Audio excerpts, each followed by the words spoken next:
Saludos gente, bienvenidos una vez más a nuestro canal. En esta ocasión tenemos la primera entrevista del año y es todo un honor estar aquí con AC Bradley. Hi, thank you for being here. Thank you for having me. I want to go straight to the point, so I'm gonna ask you to tell us a little about yourself. Well, I'm the head writer on Marvel's What If. It's been an honor and a privilege to bring these characters to life in hopefully a new medium of animation for Marvel Studios. It's been a thrill, and I think one of the highlights has been being able to connect with fans all over the world, doing interviews like this and on social media. Nice. I want to ask you, do you always want to be a writer? Is something that you always want to do? Well, I was born and raised in the Bronx, New York, so I should be better at Spanish than I am. You don't become a writer from the Bronx. It's not, you do, but it's not something you grow up knowing about. You don't know anything about Hollywood or screenwriting or actors. So I didn't actually start writing until I was a little older. It was actually one of my cousins who suggested it. I would write little short stories, but I didn't think it was something you could build a career from. Everyone in our family is like nurses' aides and bartenders, and all my cousins are like cops and teachers. And so he actually suggested, he's like, have you ever read a screenplay? And I was like 16 or 17 at the time. And I was like, oh, no. And so I think the first screenplay I ever read was Good Will Hunting. And I was like, this is kind of cool because it's all dialogue and I like dialogue. And I didn't really go into film until another few years later, but it was the lighting of the fuse of, oh my gosh, this is actually something people really do out there. Like people write for a living. This is so cool. Because while I didn't grow up in any way near a Hollywood family, I grew up loving action movies and comic books, and I had 4 older boy cousins, and so I would chase them around and follow them whatever they were doing. If they were into Indiana Jones and Star Wars, then so was I. Nice. That is great because listening to these stories, because there's a lot of people out there that they're like us. They don't have this Hollywood background, and we're just normal kids, for saying like something like that, and just things come up and we dream to do things, and you are a example of what dreams can do and the hard work of doing things. Thank you. Yeah. Thank you so much. I want to ask this question because it's something that I think a lot. Working with Marvel Studios as a writer, they give you all the liberty to build the stories and things like this, or there's somebody telling you, please follow these steps. I want to go from this thing to the other thing. How's everything? Well, working on What If at Marvel Studios, it's a bit of both. There is a collaboration. I couldn't do, there's certain stories, like I couldn't do Dino Avengers the first season because it's a little too weird. Please keep the fans of the movies and the comic books in mind. Like this is a show really for them. But when it came to the actual stories, we were given a lot of freedom. There were talks early on of like, we really want to do a Thor and Captain Marvel like fight. We want to see those two like come to blows. How do we make that possible? And there was a conversation of like, well, maybe Thor's a bad guy and he wasn't banished and now he's, and it's like, no, it's like, I think he's looking into like that he's a rich white blonde guy and like life's a party for him and make it fun. And I came back with like, how do we do like an 80s, 90s rom-com kind of fun party movie? And the response was, oh yeah, that works. That's great. That sounds like a lot of fun. And we are still giving the fans what they want, which is a really cool Captain Marvel versus Thor who would win in a fight scene. And so sometimes like that was, the mandates were never like, you have to do this. It was more like, wouldn't it be cool if this happened? And can you craft a story around this idea? And sometimes it worked and sometimes it didn't. That was a question, a doubt that I have all this time, because when we saw the wrestling projects like No Way Home, the trailer for Doctor Strange 2, they are things in those movies that have a relation to What If. So I was like, okay, there was something that AC have the idea, and now they're following the idea of AC. That was a doubt that I have all this time. Well, because the actual animation process takes over a year. Mhm. I finished on season 2 of What If back in May 2021. So Okay. I actually haven't worked at Marvel now for 6 months. So I'm honored and pleased to see hopefully What If has kind of trickled into No Way Home and Doctor Strange 2, but I actually have nothing to do with those projects. So I don't know what the inspiration was or where those ideas came from. I would be honored and touched if it came from What If, our first season and our second season. But again, because Yeah. animation Mhm. takes so long, I actually finished a long time ago. Yeah.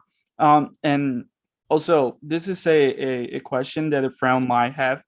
His name is Sebas. He's from Argentina.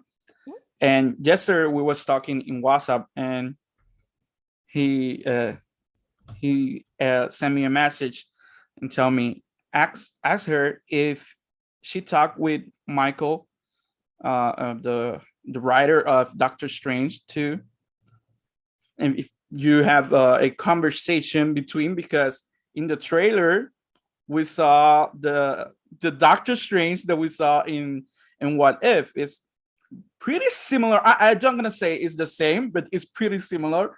So that was a question of him, if you have these conversations. And well, I have to make a small confession. I haven't seen the trailer for Doctor Strange 2 yet. okay. And I've met Michael Waldron years ago, but I haven't talked to him since before the pandemic hit. So I have had nothing to do with Doctor Strange 2. Again, if the episode inspired something, I'm very honored and touched, but I didn't have my fingers in that pot. No idea. And now I'm gonna say that one of the most the most episode, the episode that I love the most was the Doctor Strange episode. Well, thank you. I love that episode.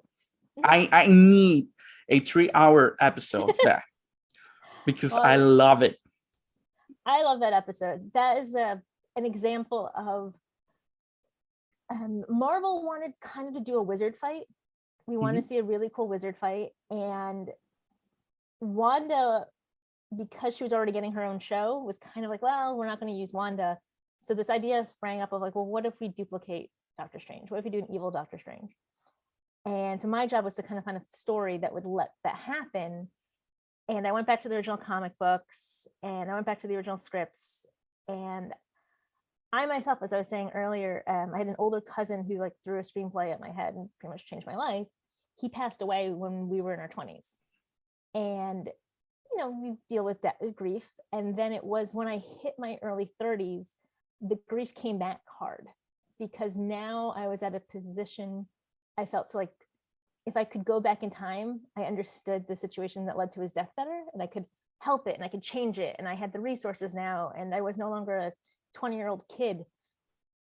And I had to take a step back and realize I can't go back in time. I can't change the past. And while there's so many things and I have a lot of regrets, I got to accept them and move forward and live the best life I can in memory of him. And that's where that story came from, which is, how do you deal with grief when you know you can fix the problem if you could only go back in time? And so I wanted to play with that, and that's where the whole thing came from. Wow. And cool wizard fights. Sorry. Okay. But that's a very, very touching story. Thank you. I really understand that. I think in 2020 I lost my grandpa, and it's something like like that I want to come back in time and do things that I don't do, and spend more time with him. And there's so much we don't realize how finite our time is with the people we love until it runs out. Wow. That's a very touching story. Thanks for sharing that with us. Well, returning to the Doctor Strange 2 trailer, there's a lot of similarities in that trailer with that episode. There's a evil Doctor Strange.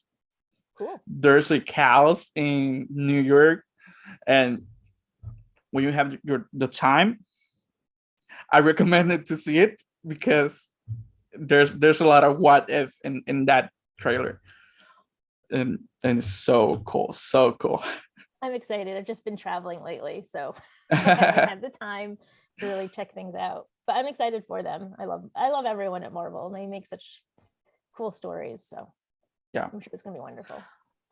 Again, with what if, I read a lot about, there was this episode of Tony Stark that's supposed to be in the first season, and there's gonna be in the second season. That's something that really happened. Yes. Not that shocking is that COVID interfered with our production schedules and was struck hard, and the choice was either to push the entire season until that episode is finished, and we really didn't want to do that, or we just push that one episode to hopefully season 2. I'm excited for everyone to see it. I mean, writing Iron Man was, like, I gotta be honest, half the reason I took the job. I love Tony Stark, and to actually have an episode built around that character was always on my agenda from day one. Like, that was literally, that was it. I was like, I want to write Iron Man. So yeah, hopefully in season 2 everyone gets to see it. Nice. So we have the second season also written by you. So we're gonna enjoy that second season a lot too. We're gonna enjoy it. I hope so. In the second season, we were able to pull in characters from the newer movies that have came out and are coming out, and I think we got to tell some really cool, some weird stories and go in different directions that we didn't do the first season. Nice. That's awesome. AC, I don't want to take more of your time. No worries. I'm really grateful for this opportunity and all the luck. Thank you. I don't know what to say. I'm really grateful for this opportunity, and thank you for everything you tell us. I'm right there with you, man. I am so grateful that I got to write these characters and be on the show. And then Marvel fans, you guys are the best. I mean, everyone talks about, like, the bad parts, and myself included, of fandom, but 99.99% of the people are just the coolest and the chillest and the most fun. And I gotta tell you, everyone, that I would wake up every Wednesday morning at 5 a.m., not just because I have a baby, but also to get on Twitter and start scrolling and to see the memes and to see what jokes hit and resonated. It was a delight, and definitely one of the highlights of last year. Second only to having that baby. Great. Well, thank you so much. AC, thank you so much for your time, and nothing. Yeah. We're gonna enjoy the second season. I hope so. I'm really excited for everyone to see it. Take care. Thank you so much. Thank you.